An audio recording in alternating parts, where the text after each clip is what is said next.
Welcome to the Mental Mastery Breakfast for Leaders. Today we will talk about Andrea. Andrea was the founder and owner of an IT services company, and she founded that company about 8 years ago and brought it to a certain level of success. Meanwhile, she had 30 employees, and the business was growing, but there was one major problem. This cash flow was very erratic, profitability was quite poor, and she really struggled sometimes with paying salaries on time, paying bills on time, had to delay that sometimes when payments came in late. So she was actually quite worked up with all that. When you meet Andrea, you notice two things. Andrea is actually very passionate about what she's doing, which is great. And on top of that, Andrea is very creative. She has so many ideas. It's unbelievable. It's sometimes hard to follow her with all the ideas she has. And when you look at the business portfolio, given that she has 30 employees, it was vast.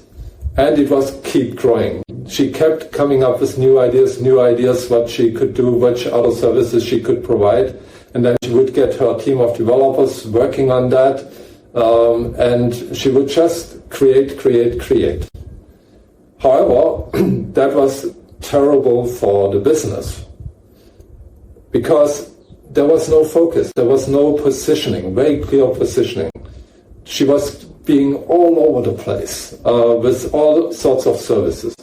And I'm not saying even that she was not good at what she was doing. From what I understand, I'm again not the expert in her business, but from what I understood, she's actually quite brilliant in pretty much everything she's doing.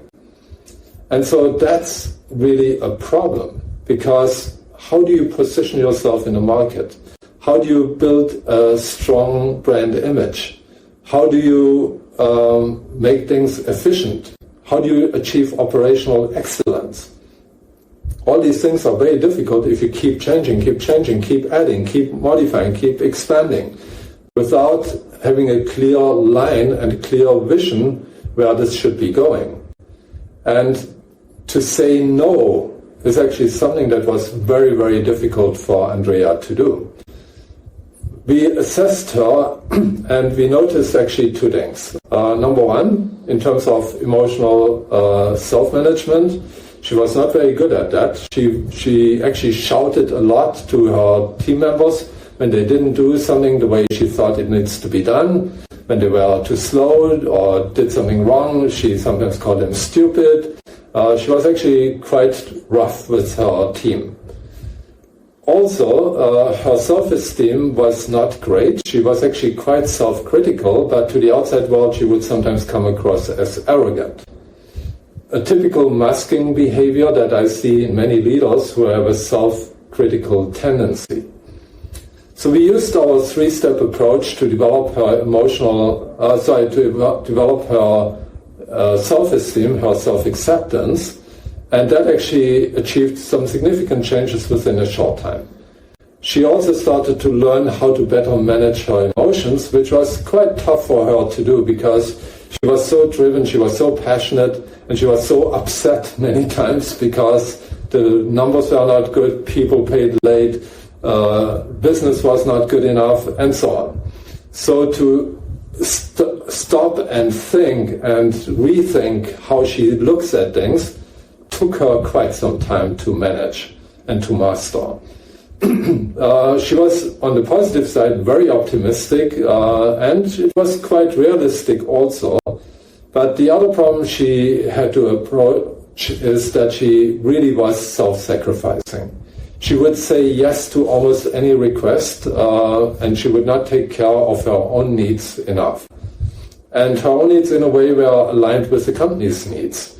And so if she didn't fulfill her needs, she didn't fulfill the company's needs at the same time. And that led to this dire situation she was in.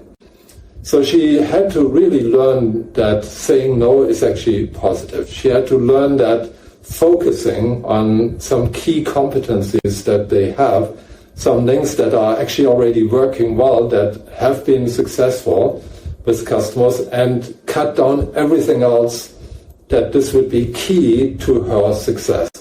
It was extremely hard for her to do that because she always thought, yeah, if I bring another new service and another new service, then one of them will bring us the big breakthrough.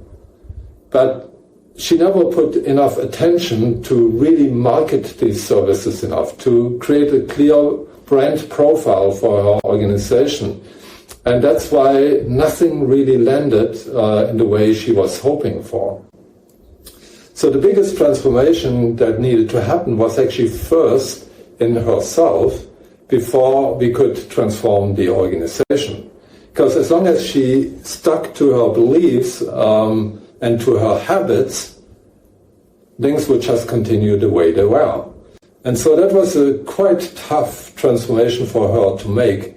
But having developed a healthier self-esteem actually started to make her a little bit more peaceful inside, because one of the things I noticed also that this passion was not just passionate in terms of for the business, but it was also passionate to kind of escape from her own self, which she in a way was not aligned with. And by first working on her inner self, then working on her emotional self-management so that the team would become more stable as well, and then really focus on business that is profitable, focus on business that can bring her forward, create a clear brand image, clear brand strategy, that started to turn things around.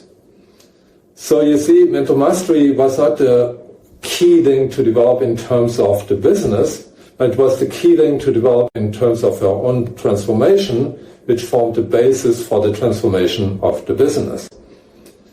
If you found this episode of Mental Mastery Breakfast for Leaders useful, please subscribe, hit the like button, and don't forget to leave some comments. Always curious to hear what you have to say. Thanks, and see you again in our next Mental Mastery Breakfast for Leaders.